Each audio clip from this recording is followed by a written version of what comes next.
दोस्तों, मेरे channel trading oxygen में आप सबका स्वागत है। अगर आपको मेरे चैनल का कंटेंट पसंद आए, प्लीज़ लाइक और सब्सक्राइब करें। आज हम जिस कंपनी के बारे में डिस्कस करने जा रहे हैं उसका नाम प्रिकॉल है। प्रिकॉल जो है ऑटोमोबाइल कंपोनेंट बनाती है।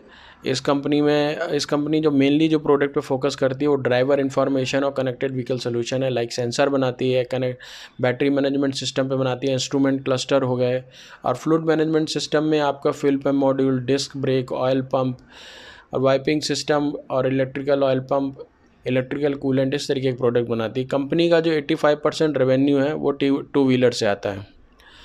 कंपनी का जो 92% ऑफ रेवेन्यू डोमेस्टिक मार्केट से आता है, 8% एक्सपोर्ट मार्केट से आता है। रिसेंटली एक न्यूज़ आई थी, मिंडला कॉरपोरेशन ने कंपनी के 15.7% स्टॉक जो हैं 400 करोड़ रुपए में ओपन मार्केट से खरीदे।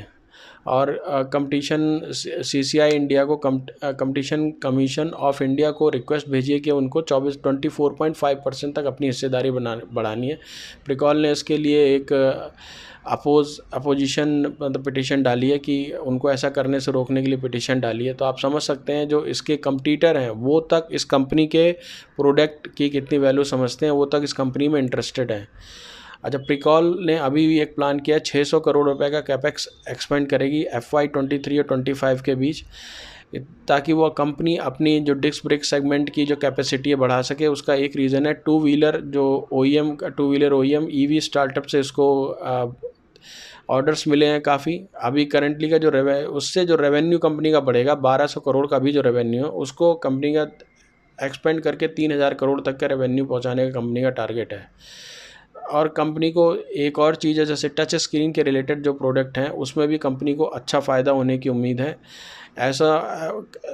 ऐसा समझा जा रहा है कि 2 से 5 साल के अंदर जो टच स्क्रीन प्रोडक्ट हैं उसकी कॉस्ट 50 से 60% बढ़ेगी, जिससे कंपनी को अच्छा खासा फ़ायदा होगा। 18 से 24 महीने के भीतर कंपनी होंडा और सुजुकी जैसे और कंपनी को अपने क्लाइंट बेस में लाना चाहती है। अभी जो करंटली कंपनी के क्लाइंट हैं उसमें हीरो मोटोकॉर्प हो गया, TVS मोटर हो गया, बजाज ऑटो हो गया, अशोक लीलैंड हो गया, टाटा मोटर हो गया, महिंद्रा हो गया। तो आप समझ सकते हैं कितने बड़े बड़े क्लाइंट कंपनी के पास हैं।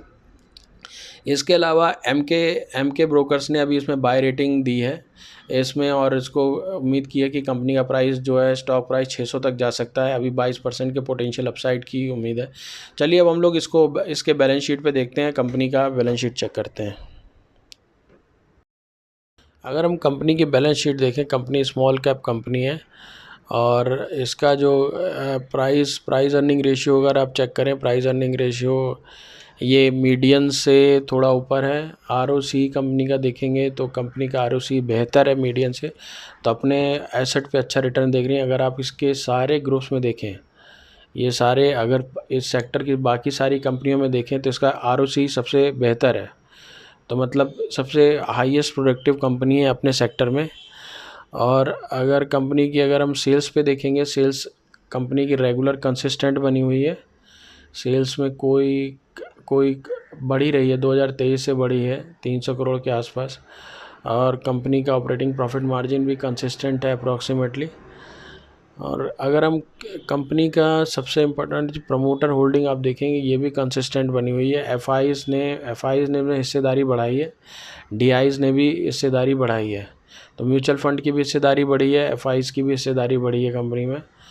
तो ओवरऑल कंपनी सही है अपने सेक्टर में। इसकी कंपनी प्रोडक्टिविटी अच्छी है, फ्यूचर के लिए कंपनी अच्छा इन्वेस्ट कर रही है। कंपनी के पास ऑर्डर भी हैं, नए क्लाइंट्स को भी ऐड करने की कोशिश कर रही है।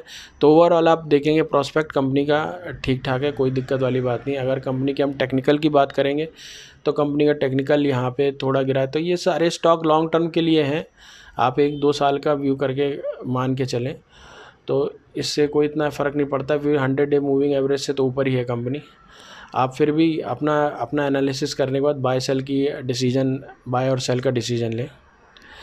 और इसके अलावा दोस्तों, अगर आपको ये मेरा कंटेंट पसंद आया हो तो प्लीज़ लाइक करें।